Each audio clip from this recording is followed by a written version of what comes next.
옛 생활과 새 생활이란 제목으로 함께 말씀을 나누도록 하겠습니다.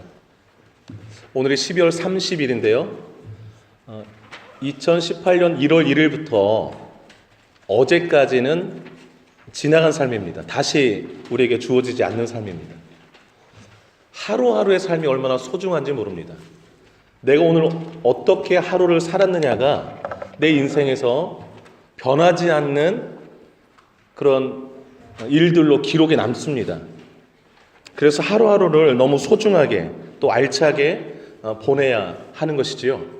특별히 연말이 되면 새해를 앞두고 한 해를 돌아보게 됩니다. 자연스럽게. 그리고 올 한 해 내가 어떤 삶을 살아왔는가, 내가 하나님께 기도한 제목대로 응답이 되었는가, 그러면서 새해를 또 바라보고 계획하기도 합니다.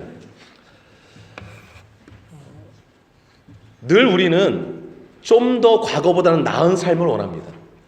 그래서 옛 생활이 내가 좀 불만스러운 삶들은 다시 살기를 원치 않아요. 그런 의미에서 우리는 옛 생활의 삶들을 좀 면밀하게 살펴보면서 내가 좀 아쉬웠던 모습들, 이거는 하면 안 되겠다라는 일들을 좀 구체적으로 확인할 필요가 있습니다. 그리고 다가오는 2019년 새해, 우리는 이틀 뒤는 살지 못해요. 오늘을 살거든요. 오늘 내가 어떻게 사느냐가 쌓여서 또 한 해가 되고 이러는데, 새해에는 이전과는 다른 좀 더 새로운, 좀 더 나은 새 생활 되기를 소망하는 마음으로 오늘 본문 제목 중심으로 옛 생활과 새 생활이란 제목을 좀 잡아봤습니다. 부끄러운 모습은 반복하면 안 될 줄 압니다. 오늘 함께 읽은 25절 이렇게 시작합니다. 그런즉, 영어 성경에는 therefore 그랬습니다. 그러므로 앞의 내용과 연결된다는 것이죠. 바로 앞의 내용이 어떤 내용이었는가? 22절 보세요. 끝에 옛사람을 벗어버리고 24절 끝에 새 사람을 입으라. 그리고 25절 오늘 본문이 시작돼요. 그런즉, 무슨 얘기입니까? 옛사람에서 새 사람으로 바뀌었은즉 이런 것이에요. 내가 예수 믿고 거듭났은즉, 하나님의 자녀가 되었은즉, 옛 생활은 청산하고 새로운 생활을 해야 된다라는 게 오늘 본문의 내용인 것입니다. 오늘 2018년도 마지막 주일을 보내면서 나의 옛 생활의 모습들 가운데 부끄러운 모습들도 한번 말씀 중에 떠올려 보고 2019년에 새로운 생활들을 한번 머릿속에 말씀 가운데 함께 계획하는 시간 되었으면 좋겠습니다. 자, 우리가 버려야 될 옛 생활은 무엇이고 취해야 할 새 생활은 구체적으로 어떤 모습일까요? 첫째, 거짓말을 중단하고 참말을 하라. 이것이 오늘 본문이 우리에게 요구하는 첫 번째 버려야 될 옛 생활, 또 취해야 할 새 생활의 모습입니다. 25절 한번 보시기 바랍니다. 25절, 그런즉 거짓을 버리고 각각 모든 사람이라는 거죠. 그 이웃과 더불어 참된 것을 말하라. 이는 우리가 서로 지체가 됨이라 그랬습니다. 거짓 체크하시고 참된 것 체크하십시오. 영어 성경에는 거짓말이라고 되어 있습니다. 그러니까 거짓말을 NLT에 보면 Stop telling lies라고 되어 있습니다. 거짓말하는 것을 Stop, 멈추라라는 거예요. 그리고 진실을 말하라, 참된 것을 말하라 라는 것입니다. 내가 예수 믿고 거듭났음에도 불구하고 거짓말을 밥 먹듯이 한다. 새 사람이 되었는가 확인해 보셔야 됩니다. 예수 믿고 거듭나면 우리 안에 성령이 계세요. 성령 하나님이 떠나지 않고 영원히 우리 안에 계시는데, 그 성령 하나님은 거짓말을 너무 싫어하세요. 하나님은 참되신 분이니까. 거짓말을 좋아하는 영적 존재가 마귀입니다. 마귀의 별명이 거짓의 아비예요. 입만 열면 거짓, 이게 마귀의 특징입니다. 하나님은 참말만 하세요. 그래서 예수 믿고 거듭나면 우리 안에 계신 성령이 내가 거짓말을 하면 싫어하세요. 그래서 오늘 25절에 거듭났느냐, 새 사람이 되었느냐, 거짓말을 중단해라, 참말만 하라라는 것입니다. 미국의 캘리포니아 대학에서 1997년 4월에 사람들이 하루에 몇 번 거짓말하는가 실험했어요. 하루에 한 200번 한대요, 평균. 어제 200번 거짓말 하신 거예요. 근데 돌이켜보면 내가 무슨 200번씩이나 했나 싶지만 또 확인해보면요, 또 다 하나씩 나와요. 실제로 어떻게 실험했냐면 그 소형 카메라를 이렇게 부착해 놓고 하루를 살게 한 거예요. 그 실험 대상자들을. 그래서 다 모이게 해서 그걸 다 이렇게 녹음된 걸 갖다가 다시 들으면서 이거 거짓말 체크를 했더니 평균 200개가 나온 거예요. 그럼 어떤 거짓말이 진짜 나오는가? 약속 시간 늦었는데 늦게 출발했는데 차가 막혀서 늦었어. 다 거짓말이죠. 그리고 출발도 안 하는데 전화 오면 출발했어 이러고. 아직 15분 남았는데 거의 다 왔어 뭐 이러고. 그리고 전화 왔는데 있는데도 엄마 없다고 그래 그러고. 여러분 이 하루에 사소한 거짓말들이 너무 많아요. 숙제 다 하고 노는 거야 할 때 안 했는데 다 했다고 그러고. 뭐 밥 먹었냐고 그러는데 안 먹었는데 먹었다고 그러고. 여러분 한번 돌이켜보면요. 그냥 내가 거짓말이 아니라고 생각하는 거짓말들을 참 많이 하면서 지내는 것을 보게 돼요. 거짓말 한 번 하면 그것이 들통나지 않기 위해서 7개의 거짓말을 창작해야 된다고 그래요. 많게는 20개, 30개의 거짓말을 더 해야 된다고 합니다. 여러분 거짓말하는 것이 우리에게 얼마나 큰 해악이냐면 내가 거짓말을 이렇게 좀 자주 하면 그것이 습관되어서 내가 거짓말하는 걸 잘 몰라요. 그래서 그것이 거짓말이 습관이 되어서 새로운 사람이 되었음에도 불구하고 내 안에 내가 구원받은 사람인데도 불구하고 거짓말을 너무 많이 하는 사람이 되는 거죠. 대단히 큰 불행이에요. 왜 그런 거 아니? 내가 거짓말을 하면 자주 하면 내가 참말을 할 때 다른 사람 믿어주지 않아요. 더 큰 벌은 뭐냐면 내가 거짓말을 너무 자주 한다 그러면 상대방이 나에게 진실을 말하는데도 그게 거짓말처럼 들려요. 그래서 삶이 너무 괴로운 거예요. 누구도 믿을 수 없는.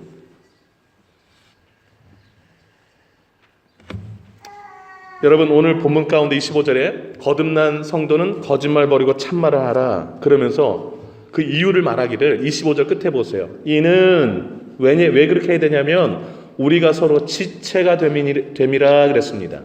지체란 팔, 다리, 몸을 말하죠. 우리가 다 한 공동체라는 거예요. 근데 서로 거짓말하면 서로 불신하잖아요. 그러면 이 몸이 제대로 기능이 안 되고 이 몸이 이제 역기능이 되는 것이죠. 서로를 믿을 수 없으니까 이 몸이 그냥 무너지는 거예요. 망가지는 거예요. 교회가 그렇고 가정이 그렇고 내가 속한 공동체가 다 그렇다는 거예요. 내가 어떤 공동체에 소속돼서 그 공동체 그 같은 지체들에게 서로 막 거짓말하고 그러면 공동체가 설 수가 없다라는 거예요. 여러분 히틀러 시대에 그 히틀러가 추구하고자 하는 그 모든 일들을 선동했던 책임자가 있어요. 선동 책임자 괴벨스라는 사람인데 히틀러의 오른팔과도 같은 인물입니다. 이 사람이 히틀러가 이제 자살하기 직전에 독일을 그대에게 넘긴다 할 정도였어요. 그대가 독일을 맡아달라 할 정도. 근데 이 괴벨스도 자살했어요. 가족들 다 함께. 히틀러의 열렬한 추종자였고 이 괴벨스라는 사람이 각종 선전 전략을 다 계획한 아주 치밀한 사람이에요. 여러분 홀로코스트 잘 아시죠? 600만 명의 유대인들이 학살당한 거. 그 학살 가운데 살아남은 유대인들이 가장 싫어하는 사람이 히틀러보다 이 괴벨스라는 사람입니다. 왜냐하면 이 사람이 다 선동해가지고서 그런 끔찍한 일들이 이루어졌기 때문에 그렇습니다. 괴벨스가 남긴 유명한 말들이 있어요. 들어보세요. 작은 거짓말보다 큰 거짓말에 대중은 속아 넘어간다. 거짓말도 100번 말하면 진실이 된다.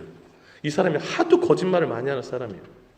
거짓말은 처음에는 부정되고 그 다음에는 의심받지만 되풀이하면 결국 모든 사람이 믿게 된다. 나에게 한 문장만 달라 누구든지 범죄자로 만들 수 있다. 그 다음 표현이 참 여러분 생각하게 하는데요. 99가지 거짓과 한 개의 진실의 적절한 배합이 100% 거짓보다 더 큰 효과를 낸다. 99가지가 다 거짓인데 그 중에 진실 하나만 어디다 쑥 넣어놓으면 나머지 99개가 다 진실처럼 보인다는 거예요. 그 다음에 그가 이런 말 했어요. 선동은 한 문장으로도 가능하지만 그것을 반박하려면 수십 장의 문서와 증거가 필요하다. 저는 이 말 가운데 참 누가 거짓말하면 그걸 믿기 시작하면요, 그거 아니라는 것을 갖다가 서류를 갖다 막 해도 잘 안 믿게 된다라고. 그래서 선동이 얼마나 무서운가 몰라요. 거짓말이 얼마나 무서운가. 그가 마지막에 이런 말을 했어요. 승리한 자는 진실을 말했느냐 따위를 추궁당하지 않는다. 궤변이죠. 여러분, 지금 괴벨스는요, 가장 유명한 거짓 선동가로 역사가 기억하고 있어요. 거짓 선동가서 자신의 이익만 추구하고 전쟁으로 많은 학살, 많은 생명을 앗아가고, 그러나 이후에 독일은 진실을 직시하고 회개하고 용서를 구하고 사과하고 보상함으로써 공동체, 유럽 또 다른 세계에 하나됨을 힘써가는 일을 했습니다. 거짓으로 다 공동체가 깨어지고 전쟁이 일어났다면 진실을 통해서 다시 하나 되어지는 일들이 일어나는 것을 봅니다. 여러분, 오늘 25절 말씀을 좀 깊이 새겨야 할 필요가 있습니다. 거짓은 다 나누게 만들어요. 그러나 진실은 하나 되게 만듭니다. 거짓은 우리의 삶을 너무 불행하게 만듭니다. 괴벨스의 종말은 온 가족과 함께 자살하는 것이었어요. 여러분, 그의 끝이 자살로 끝일까요? 이후에 하나님의 심판이 기다리고 있는 것이죠. 여러분, 내가 새 사람이 되었으면 우리는 옛사원의 거짓된 삶을 과감히 버리고 참된 것만 말하는 입술이 되어야 될 줄로 믿습니다. 자, 둘째요. 우리가 버려야 될 옛생활과 취해야 될 새생활은 무엇인가? 둘째는 이것입니다. 화가 나도 죄는 짓지 말라. 화가 나도 죄는 짓지 말라. 여러분, 26절 그 다음 절 한번 보세요. 제가 읽을게요. 분을 내어도 죄를 짓지 말며 해가 지도록 분을 품지 말고 그랬습니다. 분이란 화를 말하죠. 여기 분을 내어도라는 말은 이게 그냥 화를 내어도 라고 이해할 수 있잖아요. 그래서 분을 내는 건 괜찮다 이렇게 오해할 수 있는데 그런 말이 아니에요. 분은 내라, 화는 내라, 그렇지만 죄는 짓지 마라, 이 얘기가 아니고, 여러분 31절을 잠깐 보시면 31절 끝에 버리고라고 되어 있잖아요. 근데 버려야 될 항목들 중에 너희는 모든 악독과 노함과 분냄 나오죠. 분냄, 노함도 나오고, 이거 버리래요. 그러니까 이걸 26절로 가져오면 분을 내어도 분을 막 맘 놓고 내라 이 말이 아닌 것이에요. 이 말은 이거예요. 화가 날 일이 생겨도 이 뜻이에요. 화가 날 일이 생겨도 그 화를 폭발시켜가지고 죄까지 짓지 말라, 이게 26절의 메시지인 것입니다. 여러분, 인생 살면서 화날 일이 얼마나 많습니까? 집에서 하루에도 화날 일이 여러 번 있잖아요. 내 가족들이 내 마음 내 뜻대로 다 움직여주지 않을 때 화가 나기도 합니다. 오늘 주일 아침에 오시면서 화날 일 없으셨어요? 집에서? 밥 먹을 때 화나고, TV 보다가도 화내고, 뭐 화낼 일이 너무 많아요. 눈에 보이는 게 또 화가 날 때도 있고. 여러분, 그런데 화가 나는 건 어쩔 수가 없어요. 어쩔 수가. 우리가 또 이 재성이 있고 감정을 가졌고 우리가 못돼서 화가 좀 나요. 근데 이거를 폭발시키는 게 이제 문제인 거예요. 그래서 오늘 본문에 뭐라고 얘기했냐면 26절에 죄를 짓지 말라는 거예요. 분이 나도, 화가 나도 그걸 폭발시켜서 죄 짓지 말라라는 것입니다. 제가 최근에 그 페이스북 통해서 짧은 동영상을 봤는데, 말끔하게 차려입은 양복 입은 어떤 아저씨가 공항에 가가지고 이렇게 커리어를 끌더니 뭐 화가 잔뜩 나신 것 같아요. 그랬더니 요즘 자동 티켓팅 하잖아요. 이렇게 그 무인 자동기 해가지고서 넣으면 이제 그 뭐죠? 비행기 그 좌석표가 나오고 그러는 거. 뭐가 잘못됐는지 그걸 막 주먹으로 치고 발로 차고 막 때리더니 다 부시는 거예요. 그 5개나. 어떤 사람이 촬영했는데 밑에다가 댓글을 써놨더라고요. 저거 한 대당 2천만 원인데 뭐 이런 거. 그럼 5대 하니까 1억인데 하고 하면서 정신 있는 거야 없는 거야 말이야. 다른 공항에 그 사람들 다 찍혔는데 멍하니 보고 있어요. 막 어떤 아주머니가 하고 있는데 그 아주머니를 밀치더니 그것마저도 다 막 부시더라고요. 와, 제가 분노가 조절이 장애가 안 되는 것입니다. 어떤 자녀는 엄마가 큰 소리로 나무랬다고 아파트에서 뛰어내렸어요. 어린이집 교사는 화가 난다고 막 손찌검하고 주먹질, 발길질, 그 다음에 제가 너무 놀란 게 그 핀 있잖아요. 핀 압정 같은 걸로 애기를 찌른 거예요. 꼬집고 학대하는 거.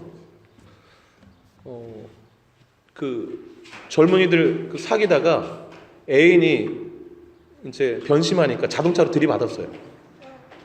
홧김에 그 집 가서 불질러 버리고, 재산 문제로 싸우다 보니까 엽총으로 쏘고, 자기 차에 이렇게 경적 울렸다고 운전하다가 뒤에서 빵 걸었다고 쫓아가가지고서 그 보복 운전하는데 앞에서 10번씩 이렇게, 그럼 깜짝 놀라잖아. 그러다 그걸 10번씩이나 급정거하고, 주차 잘못했다고 내려가지고 방망이로 막 때리고 중상 입히고. 여러분, 근데요, 이게 남 얘기 같지만 우리가 분을 잘 이렇게 소화해내지 못하면 이런 일이 우리 가운데도 일어날 수 있어요. 우리 가운데도. 여러분, 그 미국 하버드 그 보건대학 연구에서 막 분노를 폭발하고 이렇게 화를 막 내잖아요. 그러면 뇌졸중 걸리고 심장마비 걸릴, 부정맥 걸릴 확률이 4배에서 5배가 높아진다고 그래요. 하루에 4번, 5번 이렇게 화내면 매우 심각한 위험이, 건강의 위험에 노출된다고 합니다. 심리학자들은요, 이렇게 말했어요. 어떤 분노의 사건이 일어날 때 20%만 외부 환경인 거고 80%는 다 내게서 비롯된다라고 심리학자들은 봤습니다. 우리는 이제 화가 나면 거의 다 100% 이 바깥에서 문제가 있다고 생각해요. 그런데 이제 나를 좀 돌아보면 필요하다라고 얘기를 합니다. 우리 흔히 그러죠. 나는 가만히 잠자는 사자인데 코털을 뽑으니 내가 뭐 폭발했다 이렇게 얘기들 하잖아요. 근데 돌이켜보면 우리 안에도 여러 가지 돌아볼 일들이 있는 것이죠. 여러분, 화날 때 죄짓지 않는 비결이 뭘까요? 오늘 26절에 답이 뭐라고 나와 있습니까? 해가 지도록 뭐 하라? 뭐 하지 말라? 분을 품지 말라. 그래서 이렇게 그 화를 계속 묵상하는 것, 이게 큰일인 거예요. 나를 막 화나게 한 사람을 계속 묵상해. 말씀은 덮어놓고. 그러면 그 묵상을 많이 하고 막 계속 그 상황을 떠올리면 화가 계속 올라가죠. 화가 이렇게 계속 올라가서 뚜껑이 이제 열리기 시작하고 이제 막 폭발하기 시작하면 이제 나를 누가 통제하냐면 마귀가 통제를 해요. 그럼 27절 한번 보시겠어요? 27절 그 다음 절 시작. 마귀에게 틈을 주지 말라라고 말씀하고 있어요. 이 틈을 주지 말라라는 말을 그 공동 번역 성경에서는 발붙일 기회를 주지 말라 이렇게 번역해 놨어요. 그러니까 계속 그 화날 일을 계속 묵상하고 그걸 품고 있으면 마귀가 옳거니 하고 이제 들어온다라는 거예요. 그리고 나를 장악해서 이제부터는 내가 아닌 마귀가 막 나를 사로잡아서 방망이 들게 하고 불 지르게 하고 막 자동차로 들이받게 하고 뛰어내리고 막 이러는 거예요. 사탄이 하는 일이 뭐냐면 마귀가 하는 일은 파괴입니다. 파괴. 생명 파괴, 관계 파괴, 육체 파괴, 기물 파괴 다 파괴시키는 거예요. 마귀가. 기분 너무 좋아하는 게 마귀는 우리가 화를 품고 묵상하는 걸 제일 좋아해요. 그래서 오늘 성경 뭐라고 하냐면 빨리 그 화를 품지 말고 이렇게 버리라는 거예요. 그래서 여러분 분노를 품지 않는 구체적인 방법 말씀드릴게요. 첫째, 3분의 법칙입니다. 3분의 법칙. 3분간만 잠시 분노의 자리를 떠나라. 이게 큰 팁이에요. 여러분 생각해 보세요. 분이 확 날 땐 그 자리를 잠깐 떠나서 3분만 있어 보세요. 그러면 언제 내가 그렇게 화났지가 쑥 가라앉아. 그리고 이성적으로 이제 제정신이 돌아와요. 그리고 상황 파악이 되고 감정이 돼서 이제 격한 말들이 안 나가요. 두 번째, 분노한 이후를 예측하기. 이건 예측하기 쉬워. 왜냐하면 그 전에 많이 있었으니까. 폭발했을 때 상황들이 어떻게 있는가 이제 경험이 많이 쌓이지 않습니까? 경험치가 있으니까 분노가 딱 일어날 때 이걸 떠올리는 거예요. 이거 내가 지금 폭발하면 다음 상황이 어떻게 되지를 이제 걷잡을 수 없게 되는 거예요. 돌이킬 수 없는 그런 일도 있고, 홧김에 결혼하면 평생 후회하는 겁니다. 이게 정말 사소한것 좀 우리에게 밀접하게 관계에 있어요. 어떤 사람은 화난다고 뭐 하여튼 직장을 그만두거나 그러니까 너무 단순하게 너무 쉽게 결정 내리고 뭐 하여튼 극단적으로 가는 거죠. 대단히 그 이후에 내 삶이 어떻게 펼쳐질 거라는 것을 그 폭발하고 난 다음에 죄를 짓고 난 다음에 막 큰 위해를 가하거나 어떤 하여튼 일이 벌어지고 난 다음에 내게 돌아올 일들이 생각이 안 되는 거예요. 그걸 생각을 못하도록 사탄이 생각을 잠궈버리는 거죠. 참 무서운 거예요, 분노가. 세 번째 방법은요, 부드럽게 말하기입니다. 부드럽게 말하기. 참 어려운 일이긴 해요. 근데 여러분, 잠언 15장 1절에 유순한 대답은 분노를 쉬게 하여도 과격한 말은 노를 격동하느니라. 제가 참 좋아하는 말입니다.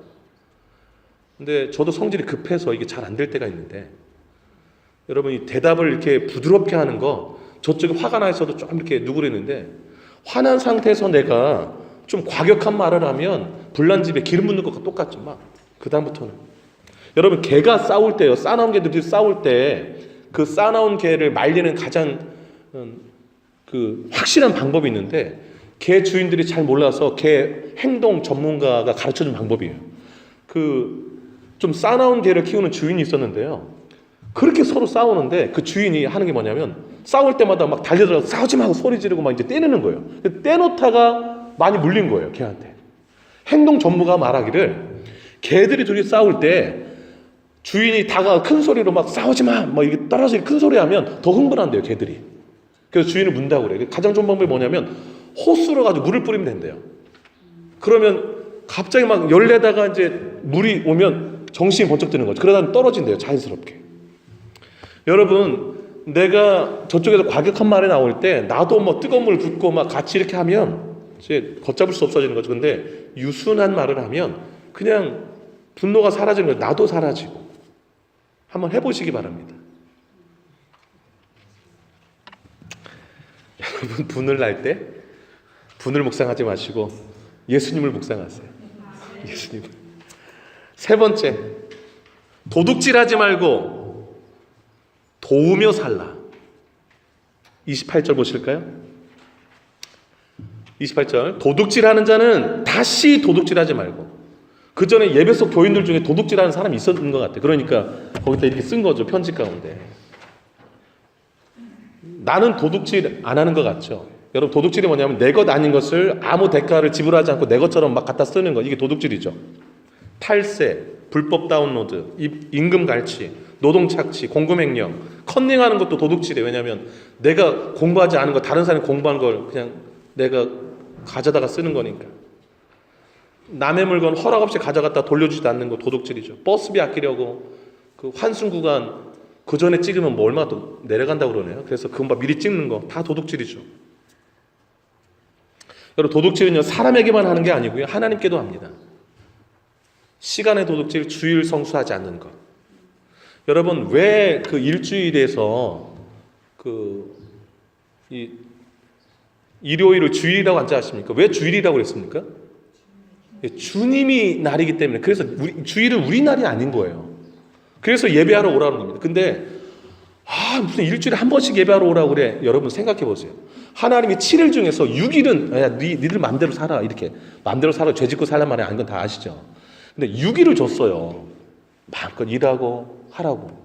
그리고 하루 나한테 와서 같이 교제하자는 건데, 하나님께 예배하고, 그리고 일주일간 어떻게 살았는가 돌아보고, 또 한 주간 하나님 뜻대로 살 것을 돌아보자고 했는데, 그것마저도 내 것 삼아서 도둑질인 거죠.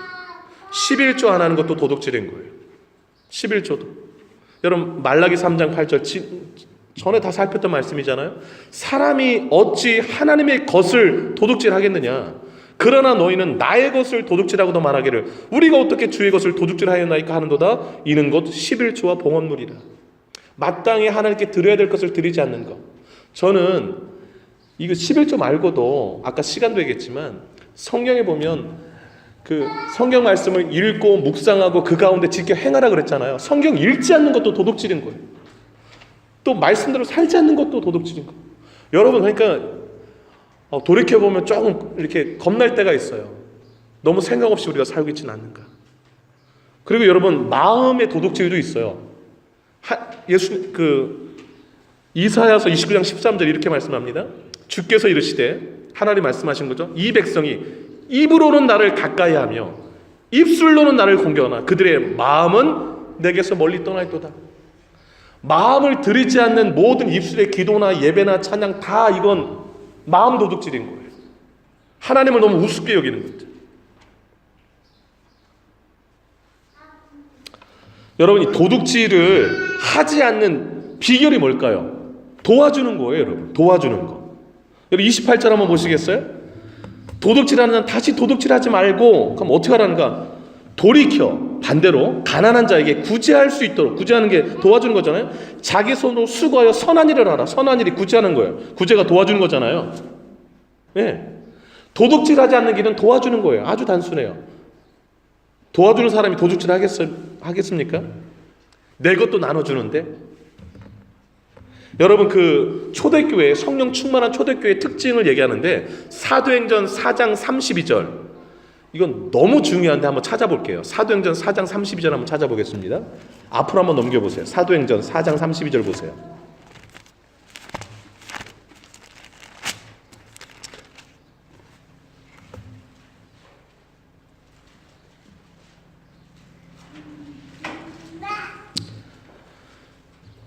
자, 33절, 34절 읽을게요. 자, 32절 먼저 읽을게요. 32절. 시작. 믿는 우리가 한 마음과 한 뜻이 되어 모든 물건을 서로 통용하고 자기 재물을 조금도 하나도 없더라. 아멘. 자기 재물을 조금도 누구 것이라? 거기 좀 체크해 놓으세요. 자기 물건이에요. 이게 보면. 근데 그걸 내 것이라 하는 사람이 한 사람도 없는 거예요. 한 사람도. 왜냐? 이제는 내 안에 주님이 들어오셨으니 주님이 나의 주인이라는 것이죠. 그래서 내가 가진 모든 것은 다 주님의 것이라는 거예요. 그래 주님이 원하는 대로 쓰게 하는 거예요. 그게 뭐냐? 나눠주는 거예요. 서로 통용하는 거. 그래서 여러분 34절 보실까요? 그 중에 읽겠습니다. 시작. 그 중에 가난한 사람이 없으니 이는 밭과 집 있는 자는 팔아 그 판 것의 값을 가져다가 사도들 앞에 두매 그들이 각 사람 필요를 따라 나눠줌이라. 여러분 잘 보세요. 제게 하나님이 축복으로 물질을 줬어요. 근데 남는 게 있어요. 남는 거는 내 필요를 채우고도 잉여잖아요. 그걸 필요하라는 쪽으로 흘려보내는 게 필요한 거예요. 그게 정말 물질을 잘 쓰는 사람들인 거예요. 내게 필요 없는 것들을 계속 쌓아놓는 것은 이 땅에 재물 쌓는 것인데 바람직한 게 아니에요. 다 내 것 되는 게 하나도 없으니까. 여러분 고린도후서 8장 15절을 한번 찾아 읽겠습니다. 고린도후서 8장 15절. 사도행전 뒤로 가시면 돼요. 고린도후서 8장 15절 한번 보겠습니다. 8장 15절.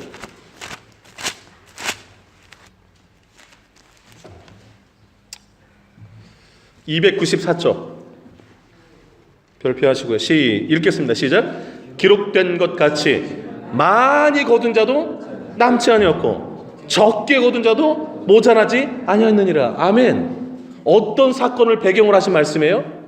만나. 광야 40년 동안 하나님 매일 만나 줬잖아요. 농사도 할 수 없으니까. 그런데 만나를 주시니까 가서 줄기만 하면 돼요. 그랬더니 어떤 사람은 매일 하나님이 안 주면 어떻게 해가지고 막 많이 거둬들인 거예요. 하나님이 그렇게 거두지 말라고 그랬는데, 그러니까 하루 먹을 것만 거둬 그랬는데 하나님 못 믿고 그래서 남는 건 다 썩어서 버리게 된 거예요. 그래서 많이 거둔 자도 남지 않고 적게 거둔 자도 모자라지 않았다. 배부르게 먹었다는 얘기예요. 즉 우리가 일해서 하나님 주신 것들 남기는 거 다 썩어 없어질 것들에 내 거 남은 것도 아니에요. 그래서 우리는 필요한 곳으로 흘려보내는 거, 도둑질하지 않는 가장 좋은 길이에요. 가장 좋은 길. 저는 참 우리 교회의 아름다운 모습들을 많이 봐요. 우리 성도들 너무너무 축복하는데요. 정말 이렇게 숨은 사랑들 참 많이 하시는 것 같아요. 그리고 하나님이 주신 것 가지고 막 흘려보내는 걸 너무 잘하세요. 물질도 필요한 곳으로 흘려보내시고 음식도 흘려보내시고 또 시간도 봉사하는 것도 너무너무 여러분들 축복합니다. 그 삶들을 꾸준히 이어가시는 것, 그게 하나님이 기뻐하시는 우리 성도의 새 생활이라고 생각합니다. 여러분 날마다, 그런데 우리가요 그 나눠 구제할 때에 오늘 28절 보니까 자기 손으로 수고하여 선하게 일을 하래요. 내가 땀 흘려 번 것으로 나눌 때에 하나님 그걸 기억하시고 또 하나님이 상급으로 채워 주신다는 말씀인 것입니다. 여러분 꼭 기억하시길 바라요. 마지막 하나 더 말씀드릴게요.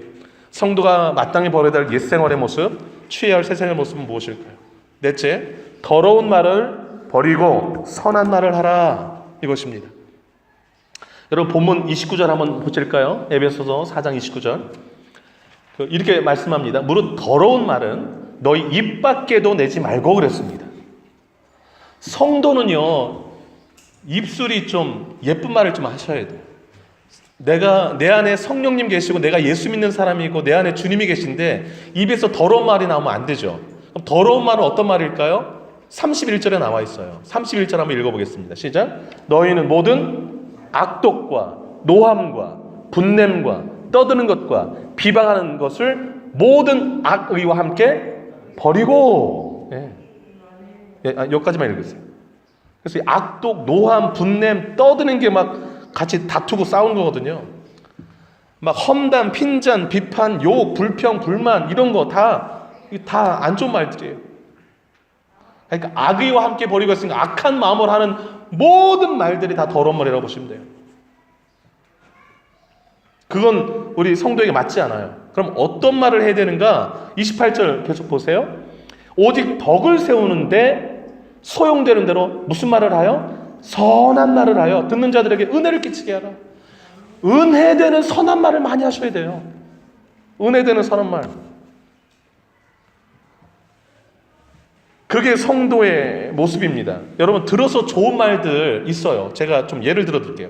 미안해, 고마워, 사랑해, 괜찮아, 잘했어, 기도할게, 힘내, 언제든지 연락해, 난 언제나 네 편이야 등등. 근데 좀 그 반대말들, 넌 왜 그 모양이니? 넌 누구 닮아서 그러니? 누구 닮게 누구 닮아요? 본인 닮았지. 뭐 어디서 나왔겠습니까? 여러분 우리가 해야 될 말들은요 32절을 보세요.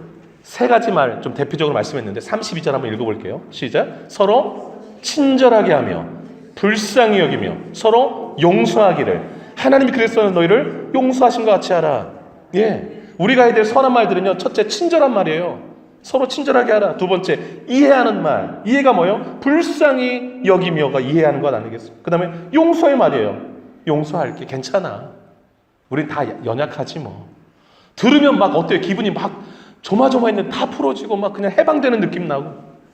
그러니까 은혜가 되는 거예요. 그런데 막 쪼는 말, 짓누르는 말, 막 비난의 말 들으면 막 숨이 턱턱 막히고 그러잖아요. 그러면 어떻게 해야 이렇게 선한 말들 할 수 있을까요? 방법을 오늘 성경에 말하는데 성령 충만이 답이래요.